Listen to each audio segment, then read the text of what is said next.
एक गांव में रमीज नाम का आदमी रहता था। वो मेहनती तो था, मगर उसकी एक बुरी आदत थी, लालच। एक दिन उसे खेत में एक चमकता हुआ सोना का सिक्का मिला। वो खुश हुआ, लेकिन सोचा, अगर एक सिक्का मिला है तो जमीन में और भी होंगे। वो रोज वही खेत खोदता, अपना सारा काम छोड़ देता। घर का खाना कम हो गया, बच्चे भूखे सोने लगे, लेकिन रमीज सिर्फ सिक्के ढूंढने में लगा रहा। एक रात उसे ख्वाब आया कि खेत के बीच में एक बड़ा खजाना छुपा है। वो रात को ही बेलचा लेकर भाग गया। अंधेरे में वो इतना खोदता रहा कि जमीन हल्का सा सूख गई और वो खुद गड्ढे में गिर गया।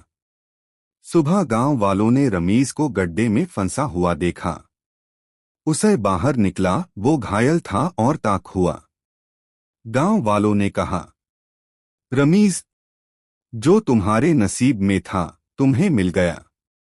लालच ने तुम्हारी अकल छीन ली। रमीज को अपनी गलती का एहसास हो गया। उसने सोना का सिक्का उठाकर कहा, अगर मैं इस एक सिक्के पर शुक्र करता तो ना मैं जख्मी होता, ना मेरे बचाई रोटी। उस दिन के बाद रमीज ने लालच छोड़ दिया और मेहनत से ही कमाने लगा। धीरे धीरे उसका घर फिर से खुशहाल हो गया।